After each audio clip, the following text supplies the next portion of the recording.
Consider the differential equation dy over dx is equal to 4 minus y over 10, where y is 2 and x is 0. We're going to do part B today, which is to show that y is equal to 4 minus 2e to the power of negative x over 10. Okay, so first things first, what do we need to do here? Well, I'm going to rearrange the equation we have and get that the the integral of dy over 4 minus y must be equal to the integral of dx over 10, right? Here we know that dy is in the numerator, and in the numerator of what's equal to is 4 minus y, and then on the denominator we have dx, and in our denominator on the right we have 10. And we have to keep in mind as well that y is equal to 2 and x is equal to 0, because that's going to be important for us later. All right, so now let's try and simplify this. Well, what is the integral of dy over 4 minus y?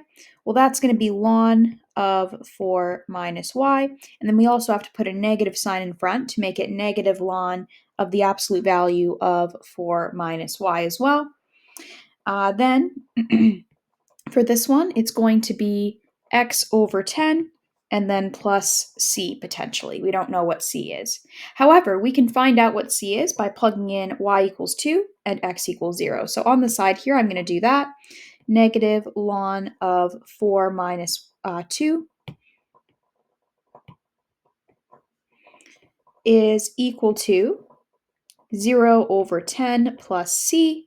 Therefore, c is equal to negative ln of 2. Cool. Okay, so now I'm going to rewrite this again, except this time, instead of plus c, I'm going to write minus ln of 2, because we figured out what that is. Okay, now I'm going to take both sides to the power of e, and keep in mind that e and ln are inverses of one another, and so therefore if we put everything to e and ln will cancel. So on the left, I'm just going to get absolute value 4 minus y. And then over here on the right, I'm going to get 2e to the power of x over 10. Now, both of these would have negative signs, but both cancel each other out. And keep in mind that the reason the 2 isn't in the exponent here is because when we take e to the ln of 2, they cancel, right? Whereas when we take e to the power of x over 10, well, that just stays that way. There's no ln in the x over 10 term there.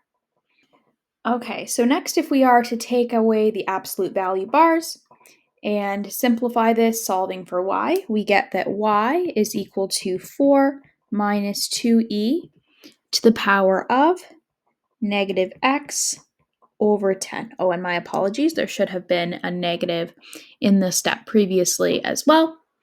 And there we have it.